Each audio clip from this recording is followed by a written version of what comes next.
Hello everyone, welcome to our channel.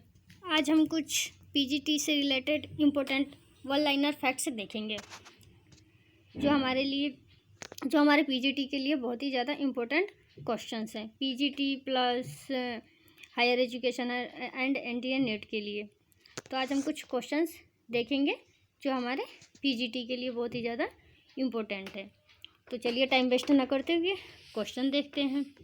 पहला question है, धर्मशास्त्र का इतिहास पुस्तक के लेखक का नाम बताइए। तो जो धर्मशास्त्र का इतिहास है, इस पुस्तक के लेखक का नाम है पीवी काड़े। तो पीवी काड़े ने धर्म का इतिहास नामक पुस्तक लिखा था। सेकंड क्वेश्चन देखते हैं, हिंदू सोशल ऑर्गेनाइजेशन पुस्तक के लेखक कौन है। तो हिंदू सोशल ऑर्गेनाइजेशन पुस्तक के लेखक है पीएच प्रभु। एक है पुस्तक जिसका जो मैंने कल कराया था सोशल ऑर्गेनाइजेशन, वो है कूले की, और ये है हिंदू सोशल ऑर्गेनाइजेशन। तो इसमें कंफ्यूज नहीं होना है। पहला है केवल अगर सोशल ऑर्गेनाइजेशन है तो वो कूले की है, और हिंदू सोशल ऑर्गेनाइजेशन है तो वो पीएच प्रभु की है। तो इसको ध्यान रखिएगा।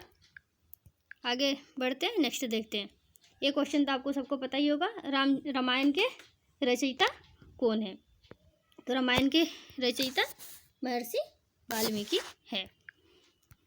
नेक्स्ट क्वेश्चन देखते हैं, श्री रामचरितमानस के रचनाकार कौन है।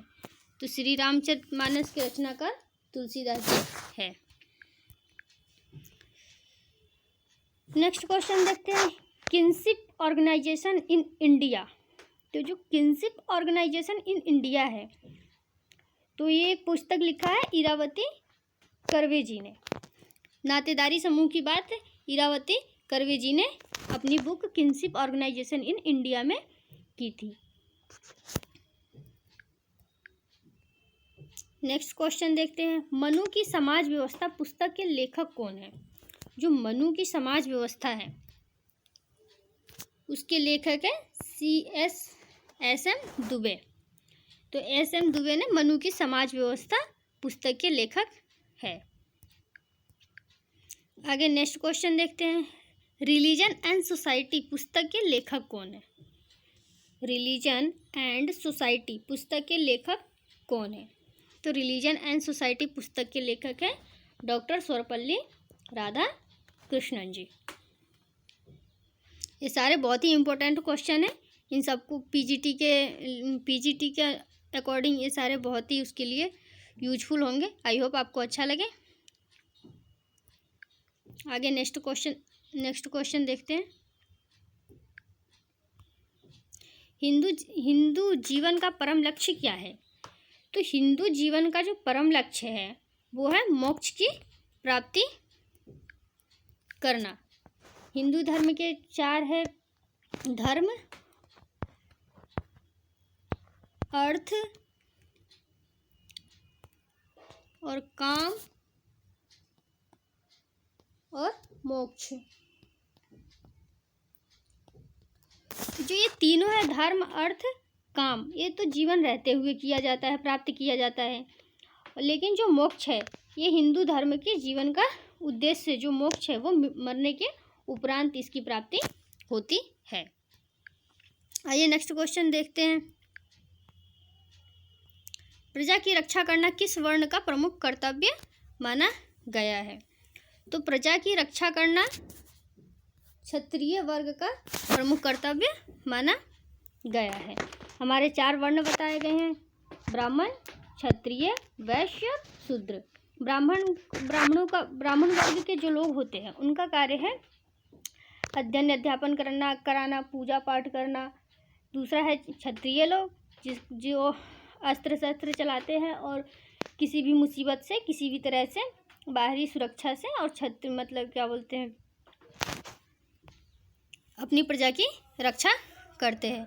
और शूद्र होती है वो वैश्य होती है। वैश्य का कार्य होता है व्यापार करना, और शूद्र हुए उनका कार्य होता है जो तीनों वर्ण होती है उनकी सेवा करना। नेक्स्ट क्वेश्चन देखते हैं, वेदों का अध्ययन और अध्यापन, दान देना और दान दिलाना तथा यज्ञ करना और कराना किस वर्ण के कर्तव्य है? तो जैसे हमने अभी ऊपर बात की है कि दान देना, दान लेना, यज्ञ करना और वेदों का अध्ययन अध्यापन कराना, वो होता है ब्राह्मण वर्ण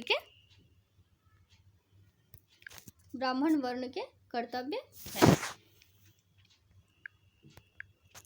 नेक्स्ट क्वेश्चन देखते हैं।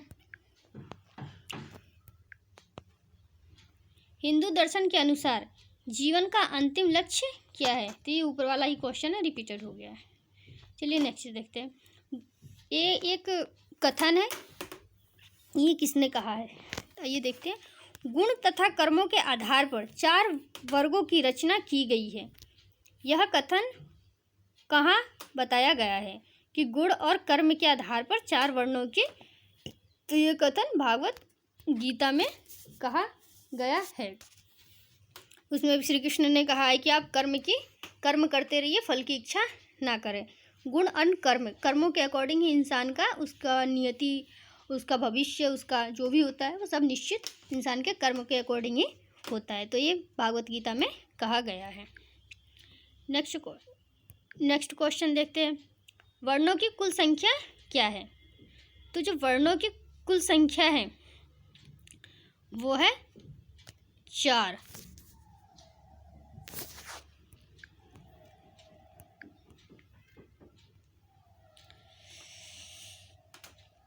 वेदों की कुल संख्या, तो जो वेदों की कुल संख्या है वो भी 4 ही है।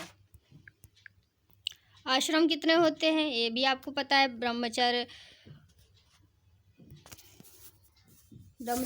आश्रम, वो सॉरी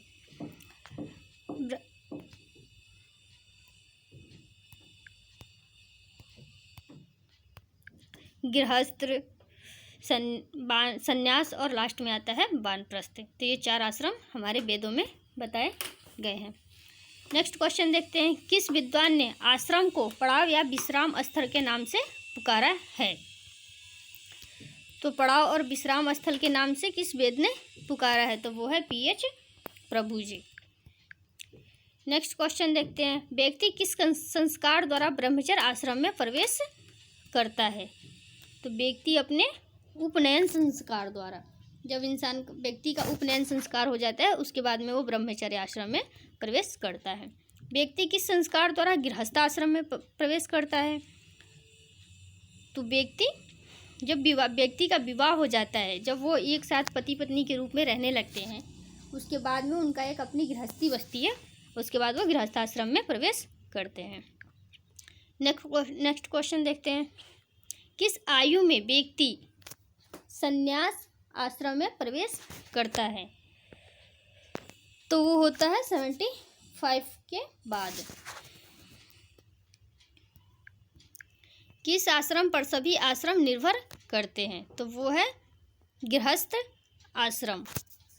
या आपसे पूछा जाए कि इन सभी आश्रमों में सबसे इम्पोर्टेंट या सबसे महत्वपूर्ण या सबसे ज़रूरी आश्रम कौन से है? तो वो गृहस्थ आश्रम होगा। नेक्स्ट क्वेश्चन देखते हैं। चारों आश्रमों में सर्वश्रेष्ठ आश्रम कौन सा माना गया है? तो चारों आश्रमों में देखिए क्वेश्चन आ ही गया। सबसे सर्वश्रेष्ठ आश्रम माना गया है वो है गृहस्थ आश्रम। गृहस्थ आश्रम व्यवस्था में सबसे महत्वपूर्ण आश्रम है। क्या यह सत्य है? तो ये बिल्कुल सत्य है।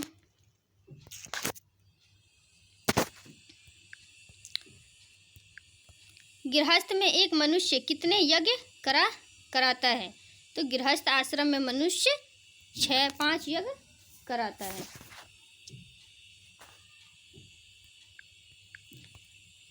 नेक्स्ट देखते हैं। गृहस्थ आश्रम में संपन्न होने वाले यज्ञों में से तीसरे यज्ञ का नाम बताइए। तो वो है पितृयज्ञ।